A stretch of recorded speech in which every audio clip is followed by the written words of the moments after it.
네, 이번 시간에는 형사재판 실무 검토 보고서 작성에 대해서 말씀을 드릴 건데요.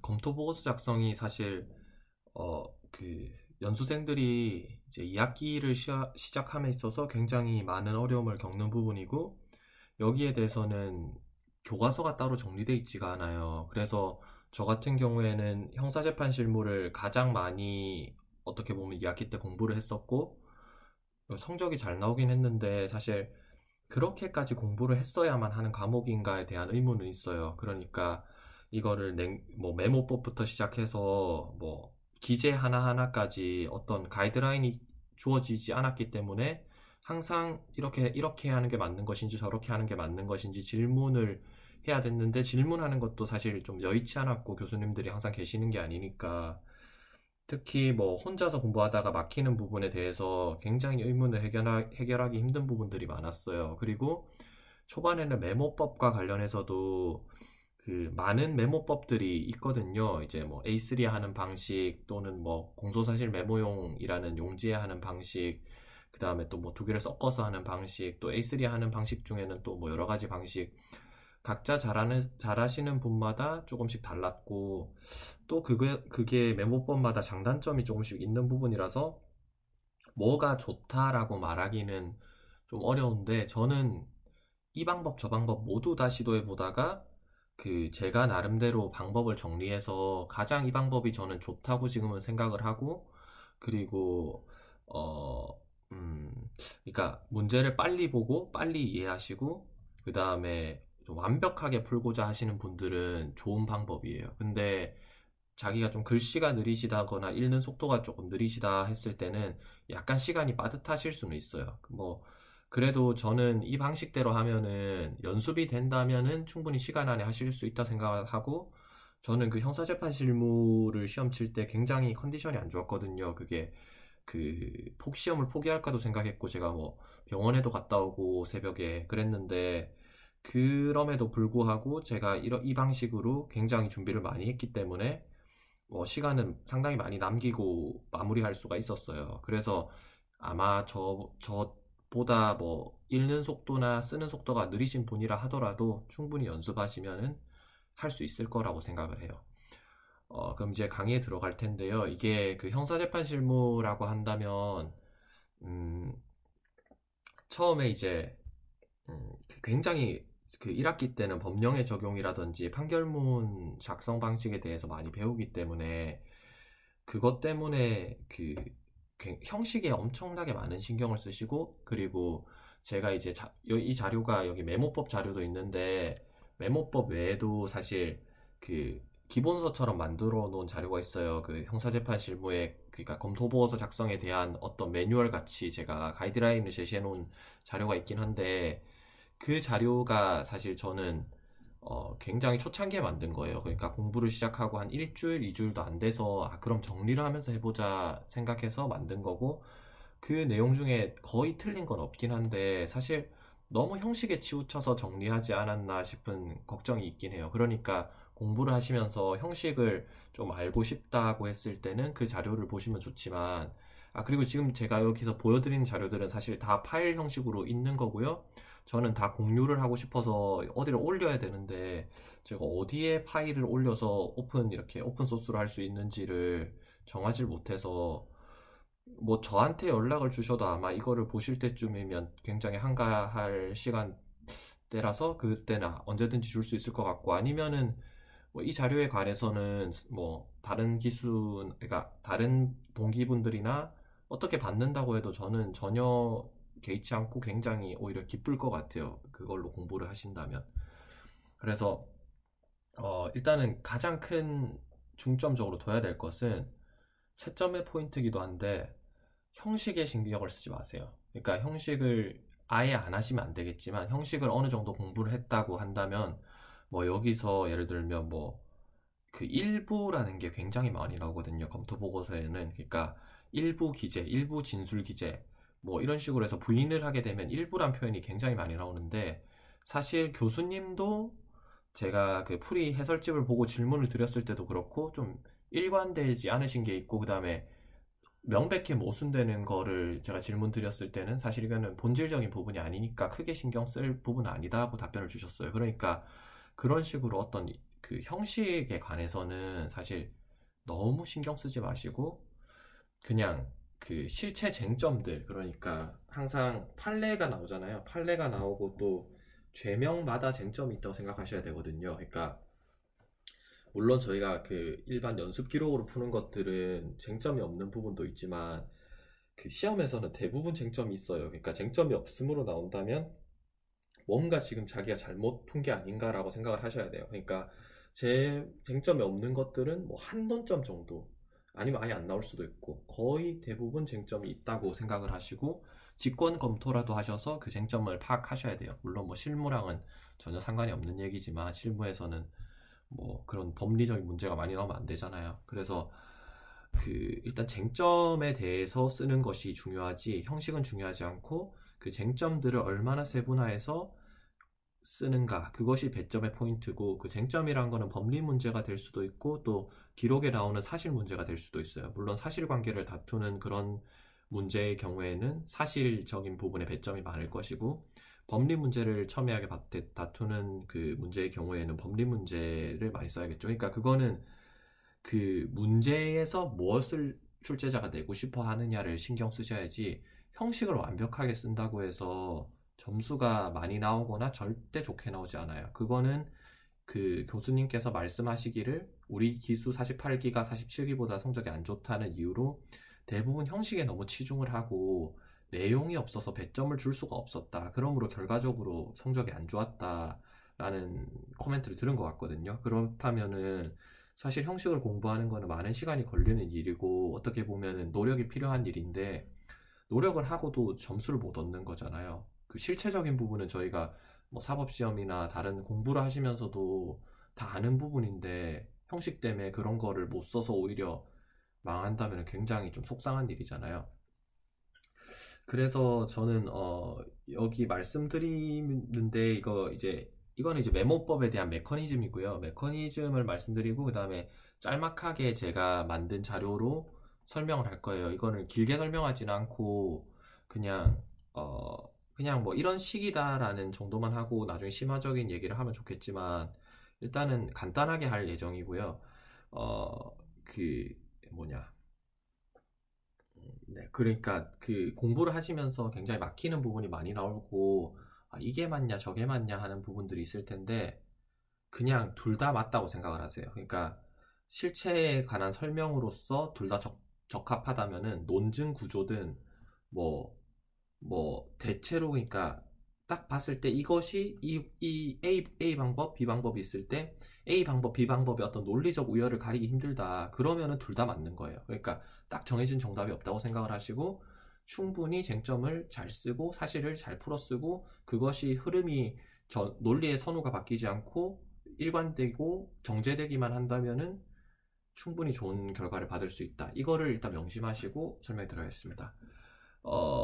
이제 제가 여기 써놓은 것들은 커서가 안 나오죠? 커서가 안 나와서 여기 써놓은 것들은 제가 메모법을 알고리즘화 해놓은 거예요. 그러니까 이거를 계속 제가 바꾸다 보니까 까먹더라고요. 그리고 이거는 한 중간본 정도인데 최종본은 사실 이것보다 더 많이 수정되고 추가됐어요. 그러니까 이거는 어느 정도 정리가 됐을 때 제가 완성을 해서 사람들 좀 주려고 한 건데 뭐 이것대로 하는 사람 많지 않긴 하셨는데 뭘 이렇게까지 하냐 하시면서 그 최종본은 약간씩 다른데 이런 식으로 저는 모든 과목을 다 정리했거든요. 이게 제가 드리는 자료를 만약에 받게 된다면 거기에 아마 다 있을 거예요. 그래서 이런 식으로 하는 게 연수원 과정에서는 굉장히 효율적이라 생각을 하고요. 왜냐하면 했던 걸 안 까먹는 게 중요하다고 생각을 하거든요.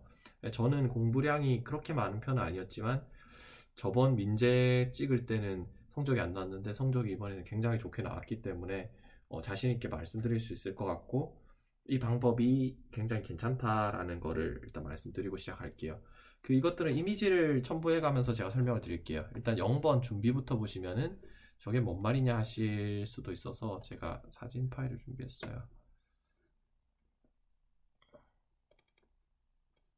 네, 약간 이런 식이거든요. 잘 보이시는지 모르겠는데 여기 보이시는 뭐냐, 이게 지금 커서가 안 먹는데, 안 먹나? 먹네. 여기 이게 지금 기록이고요. 요 밑에 게 지금 그 공소사실 메모용이라는 그 나눠주는 용지. 독서대에 기울여져 있는 게 증거 목록 메모용. 그 다음에 이거는 법전이고요. 요거는 요구르트인데 뭐 상관없는 거고. 필통이 있는데 펜을 써요. 펜을 종류별로 한 빨간색, 그 파란색, 초록색, 검정색, 샤프 이렇게는 쓰신다고 생각하시고 형광펜을 좀 쓰신다고 생각하시고 뭐 이 정도면 그렇게 많은 건 아니잖아요. 그것들이 다 메모에 필요한 색깔들이라 생각하시면 돼요. 그래서 저는 그 제트스트림 심을 굉장히 많이 사놨어요. 초록색 같은 경우에는 심만 팔지 않기 때문에 따로 구매를 해놨어요, 인터넷으로. 네, 이런 식으로 준비를 하시고 그 다음에 세팅하셔서 이제 메모를 시작하실 때 이거는 뭐 다른 공방론에도 많이 있는 얘기인데 증거 목록 메모용 용지, 그러니까 독서되어 있는 용지에 그 인부 표시가 되어 있거든요. 인부 표시 X 표시가 된 것은 증거 부동이란 뜻일 수도 있고 뭐 내용 부인이란 표시일 수도 있는데 자기 거면 내용 부인이고 남 거면 증거 부동이겠죠. 그러면은 그거의 증거 능력을 표시하는 게 우선이에요. 그러니까 명백히 증거 능력을 판단할 수 있는 것들, 예를 들어서 자기 건데 사경 단계인데 부인했다, 이런 명백히 없겠죠, 증거 능력이. 뭐 그런 식으로 명백히 없앨 수 있는 것들은 그 X를 쳐두시고, 보통 공범이 섞여 있거나 하면은 뭐 312조 사항이 적용되거나 혹은 또 뭐 있는 것 같아도 위수정이거나 굉장히 좀 그렇거든요. 그러니까 전문 증거 단계만 표시한다고 생각하시면 돼요. 보통 제가 표시했던 거는 사경 단계의 자기 범죄에 관한 것들, 그런 것만 312조 제3항에 따라서 없애거나, 그 다음에 공범이면은 312조 3항이거나 4항이거나 애매하니까 저렇게 물음표식으로 남겨놓거나, 그 다음에 참고인 진술 조서라고 하나요? 뭐 어쨌든 제3자가 쓴 거, 그런 것들은 그 뒷면에 이제 넘겨보시면, 증거 목록 메모용을 넘겨보시면은, 이것도 이미지를 보여드릴게요. 증거 목록 메모용에 네, 뜨죠? 여기에 그 보시면 지금 증인 손저나 실시라고 돼 있잖아요. 여긴 지금 다 실시인데 실시가 아니고 철회도 있어요. 철회면은 신문을 안 한 거고, 실시라고 돼 있으면 얘를 불렀다는 거거든요. 그러면은 불렀으면 무조건 이 조서를 당신이 쓴 것이 맞습니까? 하고 실질적 진정 성립을 인정시키는 절차를 거쳐요. 그때 뭐 내가 쓴 거 아니다라고 말하는 기록은 단 하나도 없었어요. 뭐 그런 게 또 페이크로 나올 수 있긴 한데 전혀 없었고, 그러니까 그냥 이 증거 목록 증인 등을 넘겨서 여기서 증인이 실시라고 돼 있으면은 313조 1하 313조 맞죠? 313조에 따른 전문 법칙을 요구하는 것들은 다 증거 능력이 있는 거다. 그래서 동그라미라는 식으로 이렇게 표시를 하는 거죠. 이것도 제가 보여드릴게요. 그러니까 이런 식으로 하는 거죠. 지금 요거는 공법인지 애매해서 아닌 거고, 나중에 이제 공범인지 아닌지가 명확해졌을 때 제가 표시를 한 거고, 이런 것들은 지금 추면시를 지금 뒤에서 그 신문했기 때문에 O라고 지금 증거 능력이 있음이라고 제가 표시를 해둔 거고요. 뭐 손전화도 마찬가지고 뭐 이런 식으로 표시를 한다는 거예요. 그리고 여기 비고란에 있는 거 놓치기 쉬워가지고 형광펜으로 제가 잘 보이게 따로 동그라미 쳐놓은 거고요. 이거는 나중에 공부하시다 보면은 그 왜 비고란을 봐야 되는지가 그 각주에도 나와 있고 하기 때문에 따로 설명을 안 드릴게요. 네, 그리고 나서 이제 이 작업을 끝내고 나서 그 다음에 이제 공소사실 메모용을 펼치는데요. 일단 공소사실 메모용을 펼쳐서 이것도 제가 다 보여드릴게요. 네, 이런 식으로 지금 지금 형광펜 되어 있는 부분이 보이시죠? 그러니까 이름하고 날짜랑 뭐 좀 중요해 보인다는 거 싶은 거를 형광펜을 치시면서 이렇게 네, 표시를 하면서 읽으시고요. 그 다음에 공소 사실을 읽으면서 이제 작업을 해야 될 거는, 딱 봐도 이제 범죄 인정 안 됨. 예를 들어서 뭐 이거를 제가 뭐 하면 기록에 대한 스포일러가 될 수도 있는데, 어쨌든 뭐 예를 들어서 얘가 주간에 들어갔는데 지금 야간 주거 침입 절도죄로 돼 있다. 그런 거는 범죄 인정 안 됨이잖아요. 그런 거는 이제 직권으로 야주절에 대한 무죄를 하고, 이유무죄인가? 그 다음에 주거 침입과 절도죄에 대한 실체적 경합으로 직권으로 검토해야 되는 거거든요. 그거는 이제 약간 축소 사실 비슷하게 돼가지고, 그렇게 해야 되는 것들은 그 범죄 인정 안 됨으로 이유 무죄가 되겠죠. 그러면 325조 전단일 거고.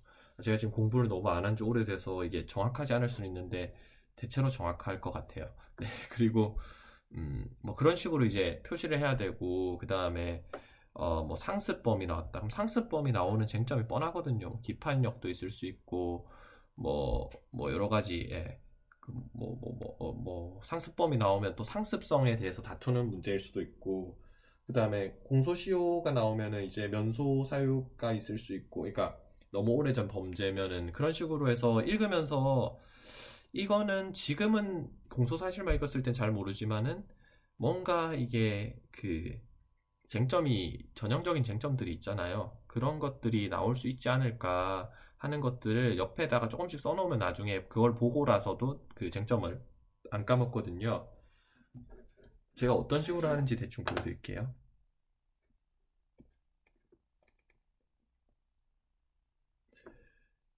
지금 보면은 이제 계속범이니까 식품위생법이잖아요. 그러면은 혹시 뭐 약식명령이나 이런 게 있으면 기판력이 미치지 않을까? 물론 이거는 그런 건 아니었던 것 같아요. 그런 문제는 아니었던 것 같고 그냥 사실 인정 문제였는데, 이런 식으로 옆에다 살짝 표시를 해놓는다는 거죠. 뭐 이거는 나중에 하시고, 네, 나중에 다 설명을 드릴게요. 그리고 이런 식으로 그러면 빠르게 공소사실만 짝짝 읽으면서, 물론 이게 제일 첫 장은 범죄 전력인데 제일 첫 장에는 이제 뭐 기판력도 조심하시고 뭐 이런 식으로 해서, 혹시 이런 게 그 37조 부당경합범은 아닐까, 이런 거 법령에 적용할 때 하는 거니까 그런 거 하시고, 뭐 그런 식으로 그냥 쟁점에 대해서 살짝 메모를 하시면서 읽는다는 거죠. 잠시만요, 이거. 음, 네, 네, 됐습니다. 노트북이 배터리가 없어서 중간에 한번 끊어야 될지도 모르겠는데 좀 빨리 하도록 할게요. 그 그런 식으로 하시고 이거를 작업을 다 끝내신 다음에, 이게 좀 굉장히 좀 빨리 해야 돼요. 숙달이 되면 그냥 기계적으로 하실 수 있을 거예요. 그냥 공소사실을 읽으면서 아, 대충 이런 공소사실이 있구나, 그리고 쟁점은 대충 이런 게 나오겠구나, 약간 예상하는 단계라고 생각을 하시고요. 그 다음에 이거를 하시면서 제가 만든 방법 중에 저는 좀 유용하다고 생각하는 방법인데요. 어, 나오려나? 네, 이거를 보면 알겠다. 지금 여기 보시면 이렇게 포스트잇이 쫙 붙어 있잖아요. 안 보이나? 잠시만요. 이걸로 하겠습니다. 네, 지금 여기 보면 그 플래그가 쫙 붙어 있잖아요. 이래.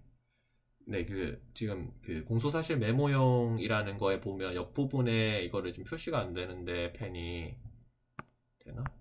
네, 여기 보시면은 지금 그 플래그가 쫙 붙어 있죠. 이게 공소사실마다 제가 이거를 붙여놓은 거예요. 그러니까 그 이쪽에 붙였거든요. 이쪽에 붙여놓으면은 바로바로 넘길 수가 있으니까. 그러면은 이거는 공소사실 지금 가 1일 거고, 공소사실 2의 가일 거고, 공소사실 2의 나일 거고, 뭐 이런 식으로 붙여놓은 거죠.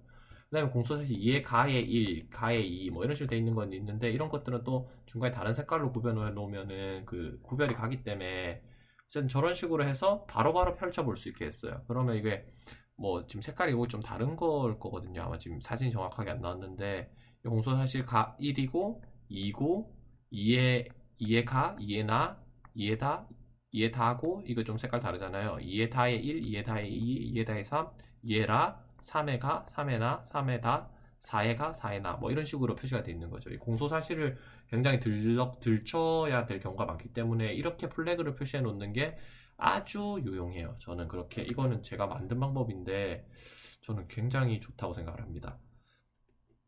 네, 그래서 이런 식으로 플래그 작업을 하시고, 네, 네, 여기까지 이제 10분, 15분이면 충분히 하거든요. 물론 조금 더 걸릴 수는 있어요. 그 양이 많아지면. 그 다음에 기록의 공소장 부분에 대해서 기록을 이제 보거든요. 기록의 공소장을 일단 봐야 돼요.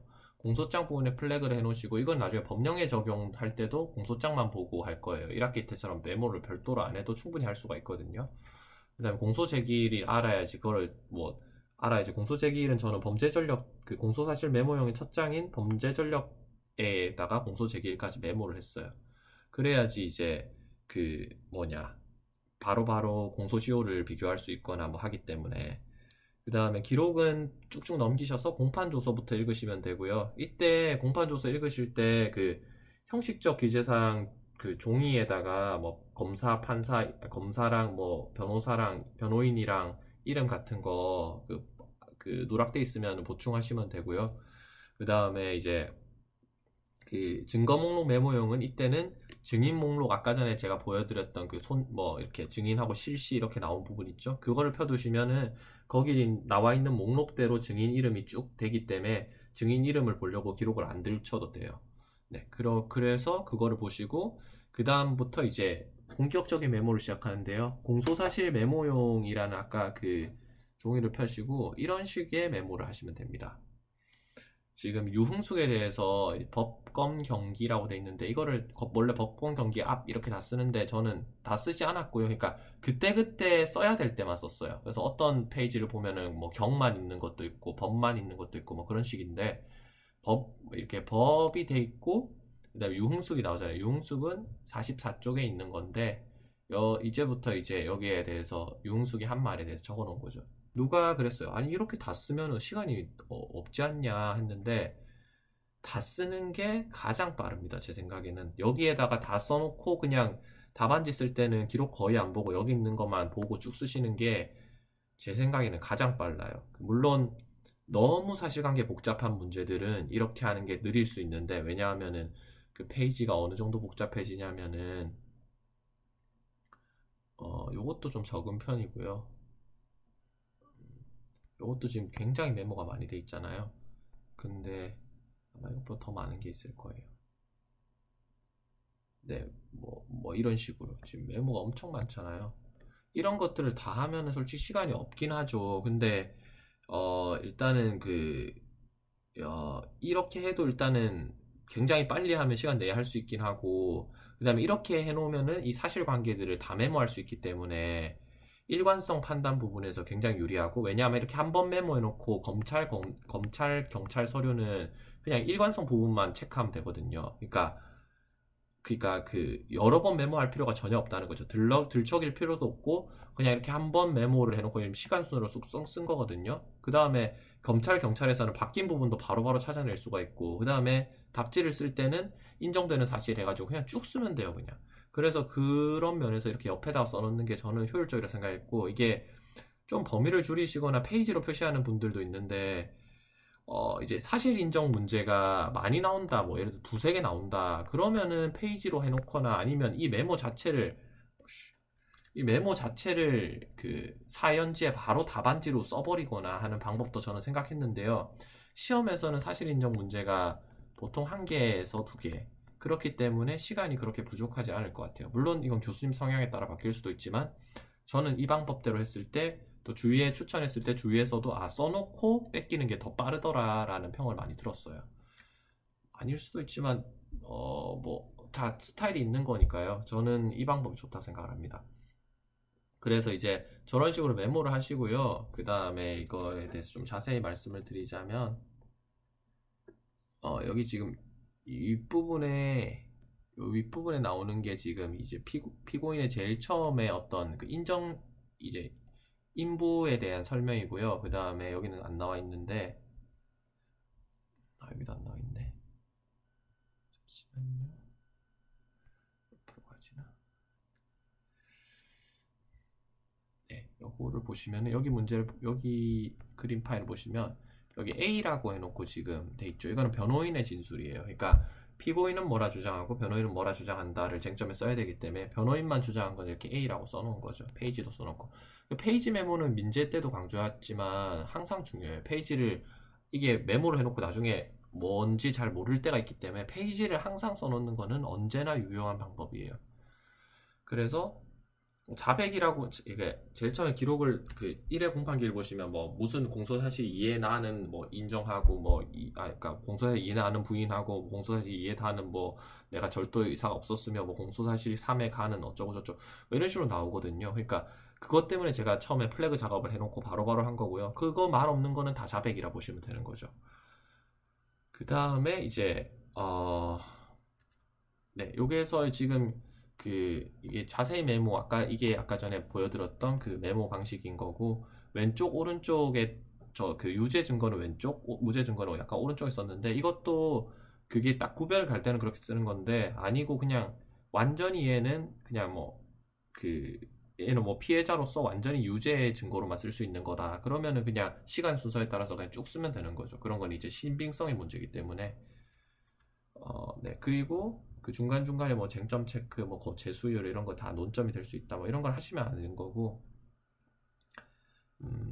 이제 이제 공판기일이 끝나고, 아니, 공판기일이 끝나고는 아니고, 이제 증거조사 다 하고 피고인 신문을 하잖아요. 그럼 피고인 신문을 할 때, 그 또 이제 주장 많이 하는데, 요때 주장에서 힌트를 많이 주거든요. 그래가지고, 1회 공판기일에서 아까 진술한 거는 제가 여기다 썼었잖아요. 근데 여기 있는 건 이제 피고인 그 신문 때, 그러니까 사회 공판기일이죠. 이때는.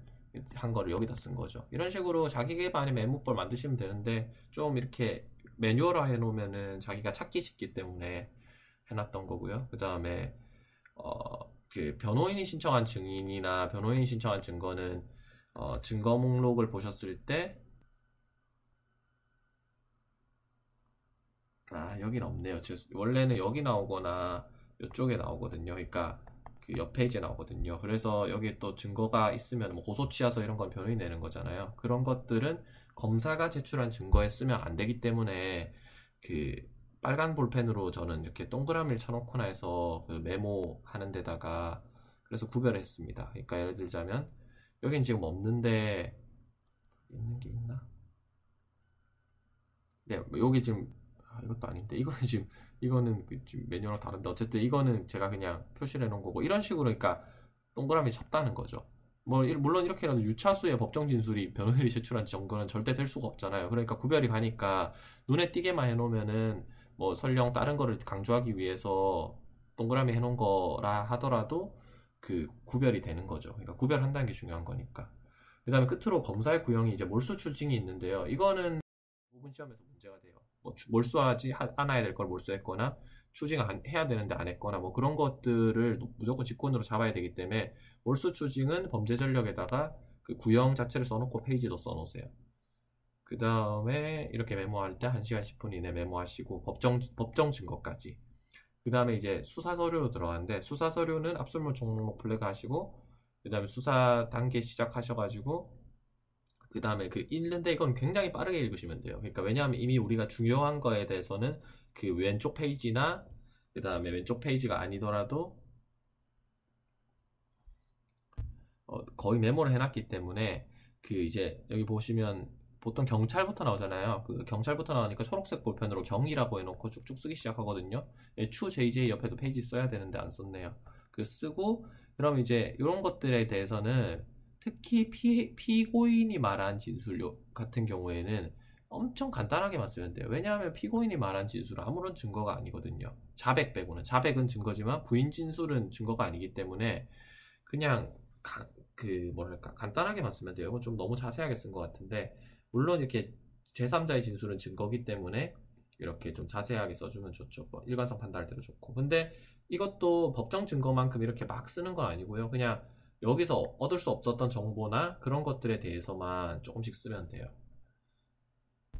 뭐, 그러니까 적당히 그거는 이제 공부하시면서 아시는 거니까 저런 식으로 메모하신다는 거 알아두시고, 뭐 저렇게 이제 PJ 이런 것들은 피신 조서, 수사 보고 뭐 이런 것들의 줄임말인데 자기가 나름대로 줄이시고 이런 것들은 거의 그냥 뭐 저는 고소장은 G로 쓰고 진술서는 J로 쓰고 뭐 이런 식으로 했는데 그런 것들은 그냥 알아서 하시면 되는 거고, 그 다음에 뭐 네, 뭐 이거는 이제 이제 수사 서류에서 나온 것들이 일치한다면은 그 옆에 왼쪽 편에다가 여기 동그라미를 살짝 쳤다는 거죠. 경찰 서류는 초록색으로 쳤기 때문에 경찰 단계에서도 똑같이 진술했구나. 이게 됐고 검찰 서류는 파란색으로 썼기 때문에 파란색 동그라미가 있으면 검찰 단계에서는 똑바로 진술했구나. 혹은 파란색 글씨로 뭐 살짝 다른 내용이 있으면 검찰 단계에서는 이렇게 말했었구나.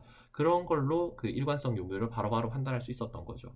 그래서 색깔을 다르게 쓰는 게 어떤 검찰, 경찰이라는 메모를 안 한 메모의 시간을 단축한다는 점에 있어서 굉장히 유용하다는 거죠. 네, 그래서 이런 것들은 뭐 간단한 거고 뭐 친족 이런 것도 이제 아는 거고 그래서 이제 최량 법칙에서 날릴 수 있는 게 나오는데 이게 그 처음 공부를 시작할 때 검토 보고서에 대해서 엄청 스트레스 받거든요. 그러니까 내용이 완전히 동일하면은 상위 증거 이제 법, 검, 경기합 이 순서로 써야 되고 내용이 조금이라도 다르면 둘 다 인용해야 되고 부인이 있으면 일부러 써야 되고 이런 것들이 아니 어떻게 내용 조금 다른지 다 똑같은지 아니야 척 보면 다 똑같은 것 같고 어떻게 보면 또 다른 것도 같고 세부적인 것도 있는 것 같은데 그것 때문에 스트레스를 많이 받는데 그냥 체량 법칙 무시하세요. 체량 법칙 무시하시고 그냥 다 쓰세요.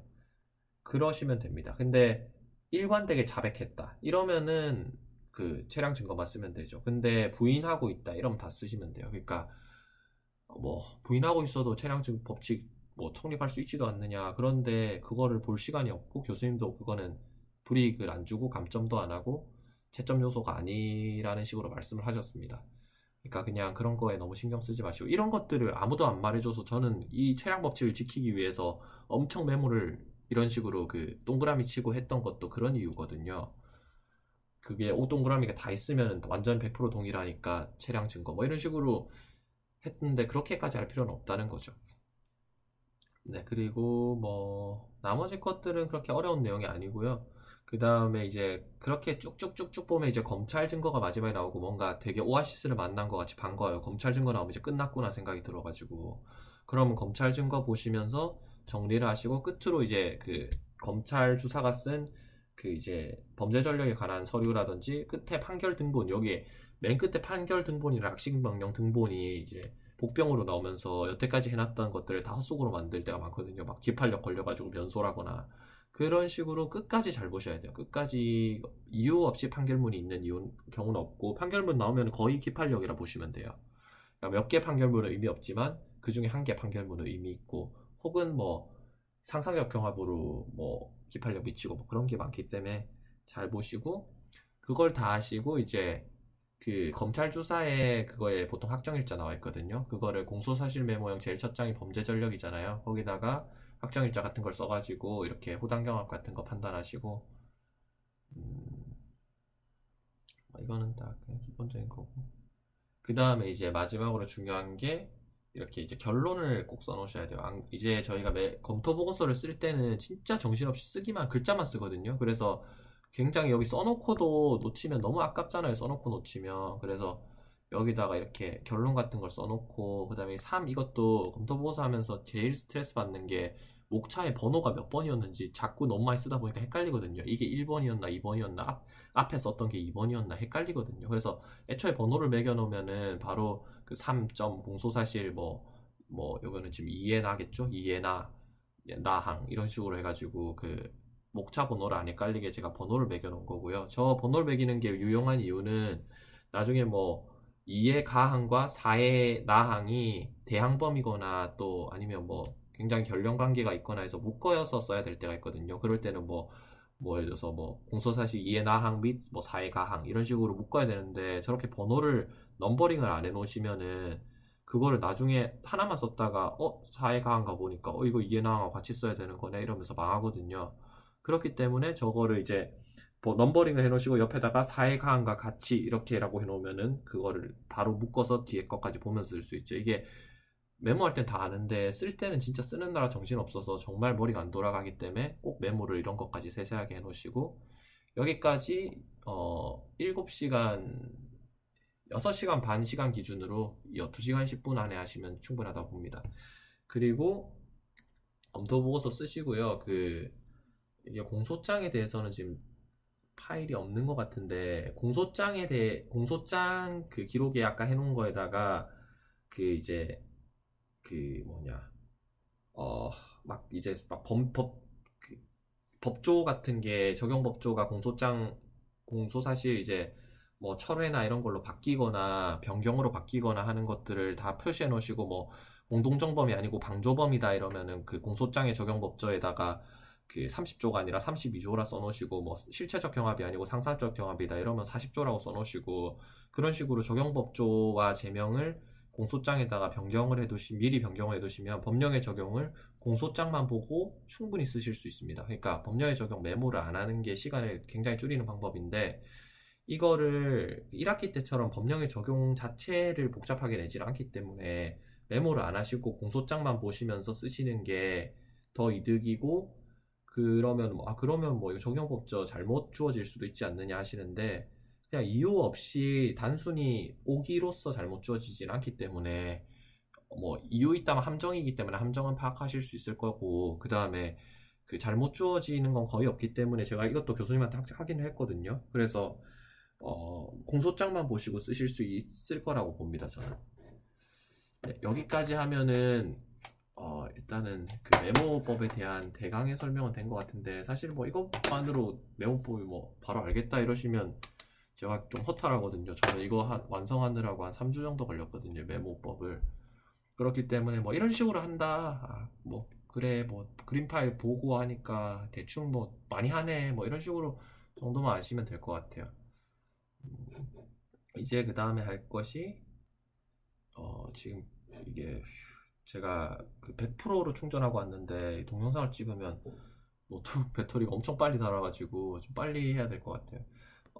검토 보고서, 이거는 제가 매뉴얼 같이 만든 건데, 검토 보고서는 뭐 대충 이런 식으로 생겼고, 매번 좀 틀린 것들도 조금 있어요. 근데 거의 틀린 거 거의 없거든요. 그러니까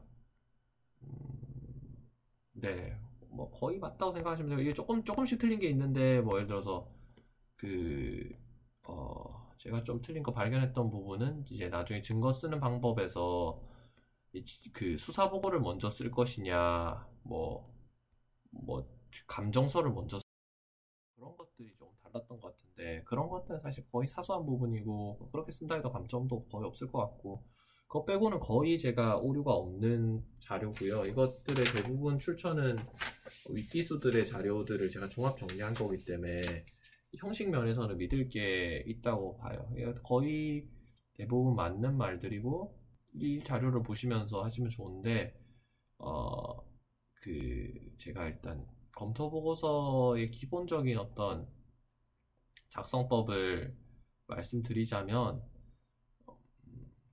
사실 읽어보면 되는 내용이라서 이 형식적인 면은 그냥 넘어갈게요. 여기서 여기 좀 중요한 내용들을, 특히 여기 이렇게 증거로 사실 검토해서 여기 별표 치워놓고 한 부분들은 제가 공부를 하면서 느꼈던 거를 당시 써놓은 거라서, 근데 나중에도 되게 유용한 방식이라 생각을 해요.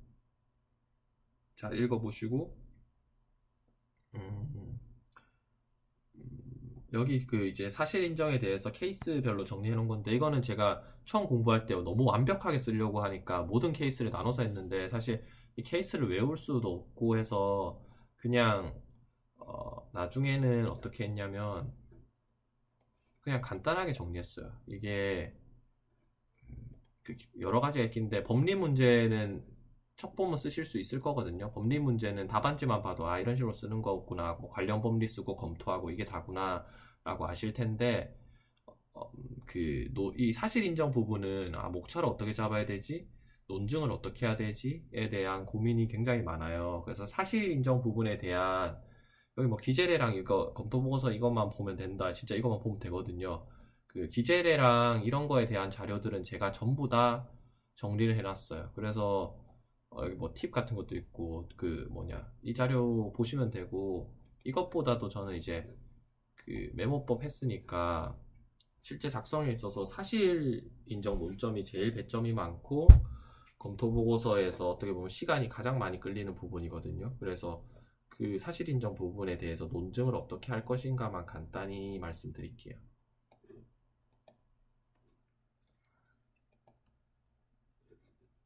뭐야 이거?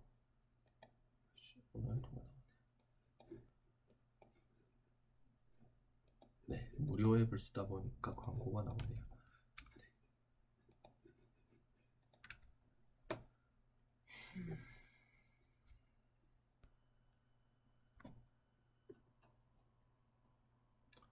네, 이게 논증 구조 분석인데요. 이것도 자료를 받으시면 좋을 텐데.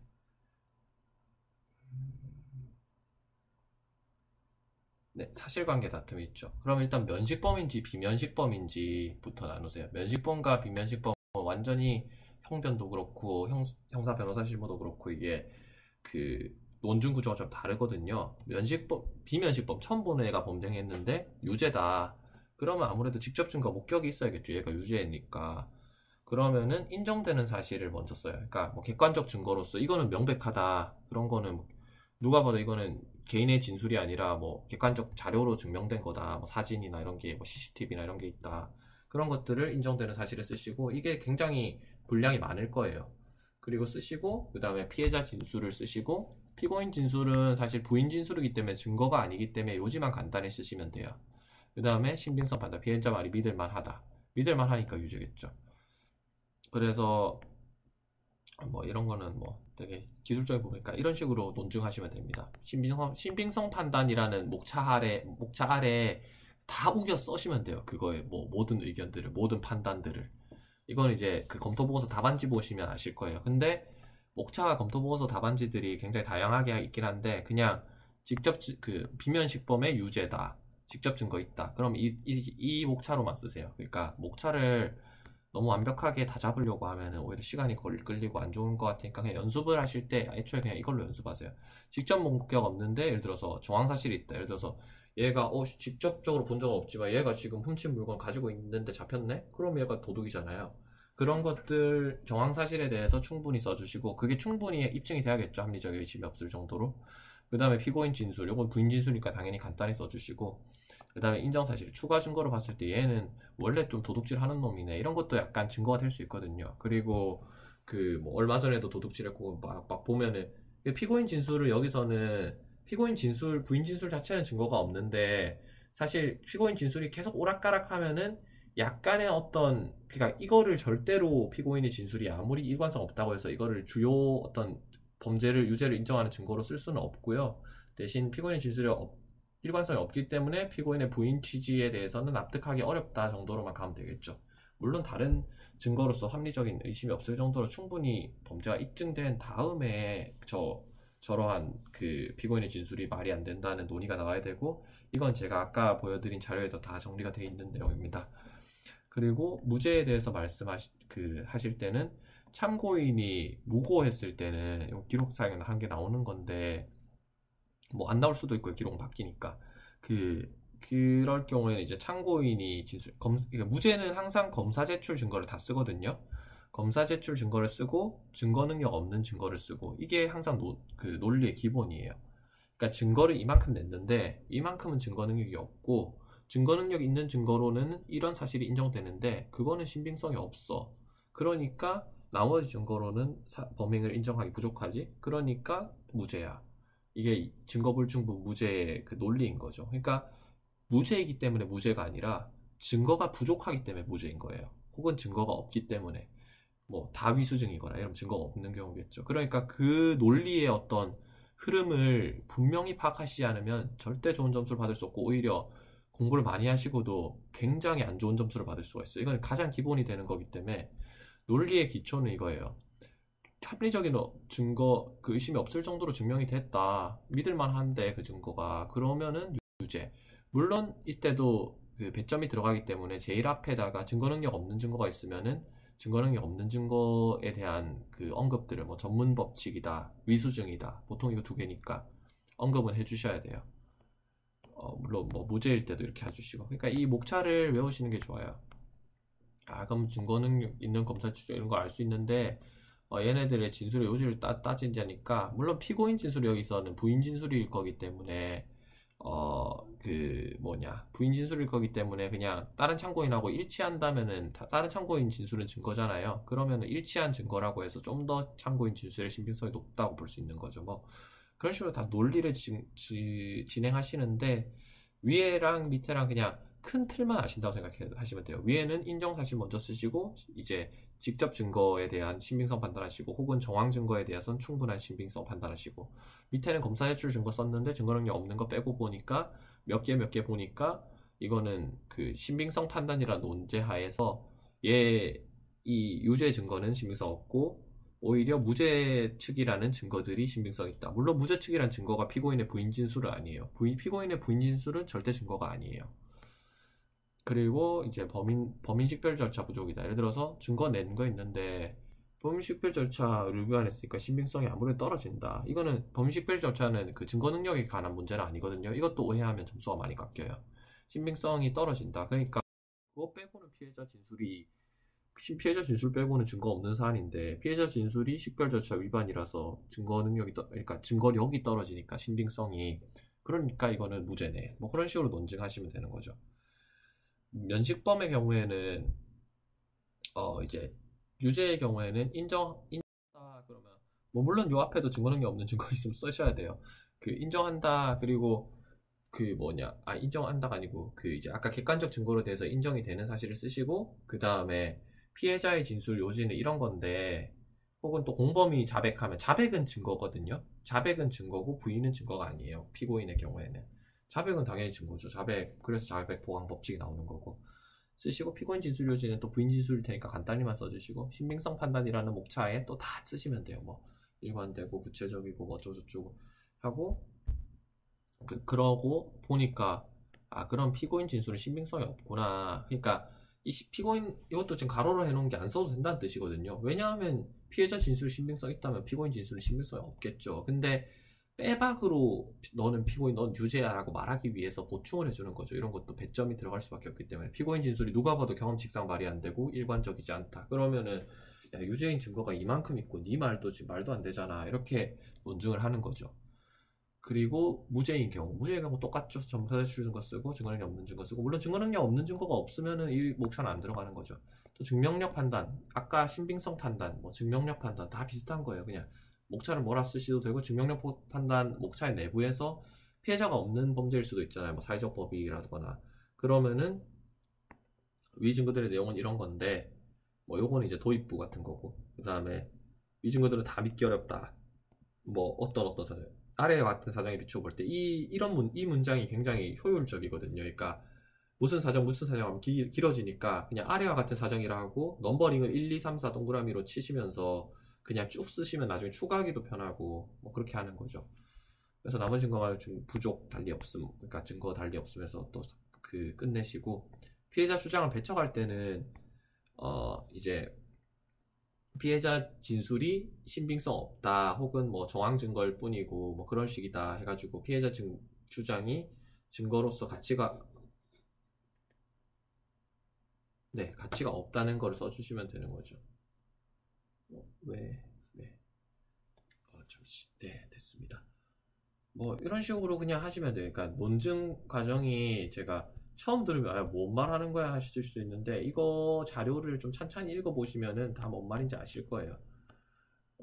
그리고 이제 이건 좀 마지막으로 팁 같은 건데, 형사재판 실무를 씀에 있어서 그 종이가 있잖아요. 저희가 사연지에다 받아서 종이가 있는데, 그 종이를 받았을 때 뭐 공소사실 뭐 1항이다 쭉 쓰잖아요. 항상 여백을 2줄 3줄씩 비우세요. 안 그래도 그 형사재판 실무 양이 많은데 여백까지 많이 비우면 몇 장이 나오라는 거냐. 저는 50장까지도 써봤고요. 그거가 어떻게 왜 50장이 써지냐면은, 예를 들어서 뭐 공소사실 제2항에 대한 내용이 여기서 끝났다, 종이가. 그럼 그냥 한 장 넘기고 다음 장에다가 공소사실 제3항 이렇게 쓰세요.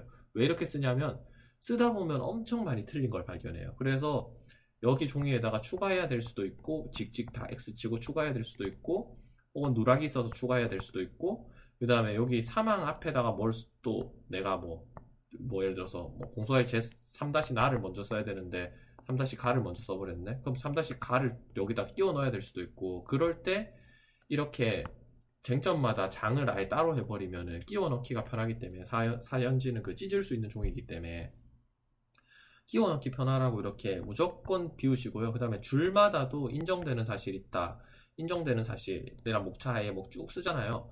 밑에다가 무조건 공간을 최소한 3-4줄은 두세요. 왜냐하면은 인정되는 사실이 더 발견되거나 아니면 위에 사실이 얼토당토하는 사실이어서 X치고 새로 써야 될 수도 있어요. 이거는 정말 쓰시면서 많이 느끼실 겁니다. 그래서 이런 방식을 하라고 해드리고 싶고, 생각보다 시간이 쫓기는데 시간을 관리하는 좋은 방법은 그 시간을 쟁점별로 나눠 보셨을 때 대충 저는 한 쟁점당 20분 안에 쓰면 된다고 생각을 했고, 그 다음에 사실관계 다툼은 늦어도 40분에서 1시간 안에는 쓰자. 뭐 40분 정도면 쓰는 것 같아요. 1시간은 좀 긴 것 같고, 사실관계 쟁점이 쓸 게 엄청 많기 때문에 시간을 많이 뺏기는데 너무 그러지 마시고 사실관계 쟁점을 가능한 빠르게 무조건 그 메모했던 것만 보시면서 더 욕심부리지 마시고 정확한지 아닌지 뒤지지도 마시고 그냥 빠르게 쓰세요. 그리고 법령의 적용도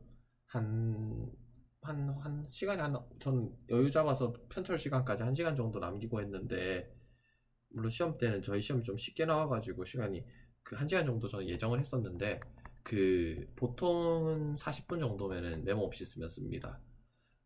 그래서 메모 없이 법령에 적용하는 법이 좀 그냥 막 막막해 보이는데 한번 해보시면은 범죄 사실에 대한 해당 법조 쓰면서 대충 감 잡고 상상적 경합 쓰면서 상상적 경합 있는 것만 보고 쓰고 뭐 그런 식으로 쓰기 때문에 생각보다 메모 안 하고 해도 어렵지가 않아요.